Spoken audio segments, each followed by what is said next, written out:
It was on a particularly blustery afternoon in the heart of Philadelphia, where the scent of freshly brewed coffee mingled with the crisp autumn air, that an incident of considerable peculiarity unfolded within the modest confines of a corner cafe. The establishment, though unassuming in its appearance, was a haven for the weary and the contemplative, its atmosphere a delicate balance of conviviality and quietude. Among its patrons sat Baron Trump, the youngest scion of a family whose name had become synonymous with both grandeur and controversy.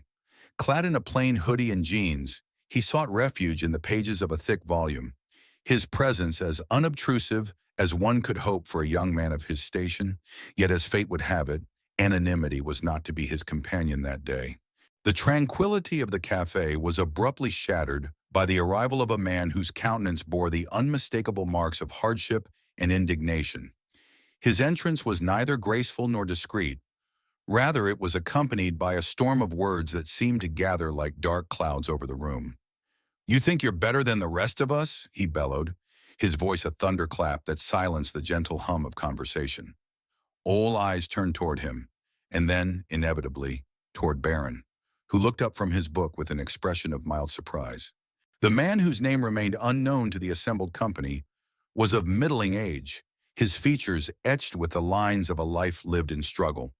His attire, though not shabby, spoke of a man who had long since ceased to concern himself with the frivolities of fashion. He stood before Barron, his fists clenched and his eyes blazing with a fury that seemed to demand an audience. "You've got everything handed to you on a silver platter," he continued, his voice trembling with a mixture of anger and despair. "Do you even know what it's like to struggle?" The cafe's patrons, a diverse assembly of souls, exchanged glances of unease, their collective discomfort palpable. The barista, a young woman of no more than 20, hesitated behind the counter, her hand hovering uncertainly near the telephone. Yet Barron, to the astonishment of all present, remained remarkably composed. He closed his book with deliberate care and regarded the man with a gaze that was neither defensive nor dismissive. "Sir," he said, his voice steady and measured, "I am not certain what has provoked your distress, but perhaps we might discuss it." The man scoffed, his skepticism evident. "Discuss? You want to discuss? What could you possibly have to say that someone like me would care to hear?"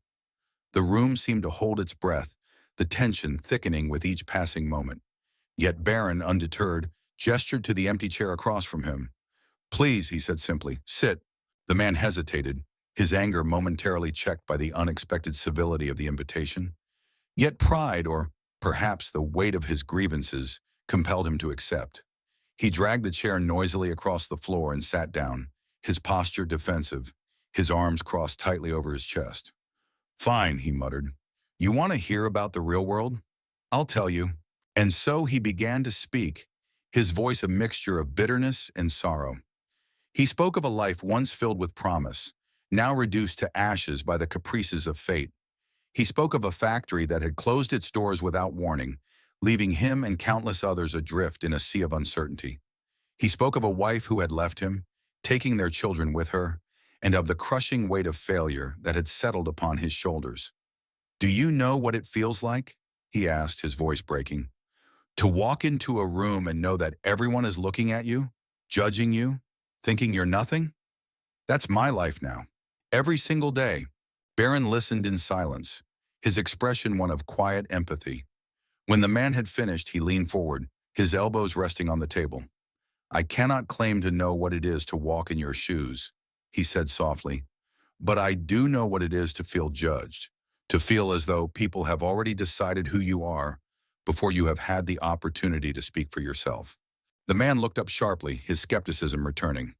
"What could you possibly know about that?" Barron's response was measured, his tone devoid of defensiveness. "You may believe that my name affords me certain privileges, and in some respects you are correct. I have never known the fear of homelessness or hunger, yet I am not immune to the weight of expectation, nor to the sting of judgment. Everywhere I go, people make assumptions about me, about who I am, what I believe, what I have done, based solely on my family name. They do not see me as an individual, but as a caricature, a symbol of their own frustrations. much as you have done today." The man's expression faltered, his anger giving way to a flicker of introspection. Barron continued, his voice calm but firm. "I do not mean to suggest that our struggles are equivalent. They are not. Yet pain, in all its forms, is a universal experience. To feel invisible, to feel misunderstood, these are burdens that we all bear, regardless of our station in life." The cafe, which had been a silent witness to this extraordinary exchange, seemed to exhale collectively. The tension that had gripped the room began to dissipate, replaced by a sense of quiet reflection. The man, his defenses lowered, sat back in his chair, his arms uncrossed. "You're not what I expected," he admitted, his voice softer now. Barron offered a faint smile. "Nor are you." The man exhaled deeply, as though releasing a weight he had carried for far too long. "I came in here angry," he said, shaking his head. "Angry at the world, angry at people like you. But maybe I've been carrying that anger for too long. Maybe it's not about you at all." Barron nodded. "I think it is often easier to direct our anger at those we do not know, rather than confront the true source of our pain. But you have done that today, and I respect you for it." The man's eyes met Barron's, and for the first time, there was no trace of hostility in his gaze, only a weary gratitude. "You're a good kid," he said, almost reluctantly. "I don't say that often." The room, which had been so fraught with tension moments before, now seemed to hum with a quiet sense of connection. The barista, her earlier apprehension forgotten, returned to her work with a faint smile. A couple at a nearby table exchanged glances, their expressions softened by the unexpected turn of events. Then, in a gesture that seemed to encapsulate the transformation that had taken place, the man extended his hand across the table. Barron, after a moment's hesitation, clasped it firmly. "I'm sorry," the man said, his voice thick with emotion, "for judging you before I even knew you." Barron's smile was genuine. "And I am sorry if I ever gave you reason to feel that way." The man stood, smoothing his shirt awkwardly, and glanced around the cafe. "I think I owe everyone here an apology too," he said, his voice carrying across the room. "I came in here angry, but this young man, he reminded me that sometimes we just need to listen." The cafe erupted in quiet applause, not loud or showy, but heartfelt. The man nodded, visibly moved, and made his way to the door. He paused just before leaving and looked back at Barron. "Thank you," he said simply. And then he was gone. What followed was not so much a conclusion as a quiet epilogue. The cafe, once a stage for conflict, now seemed to hum with a renewed sense of community. Patrons exchanged smiles and kind words, their earlier discomfort replaced by a shared understanding.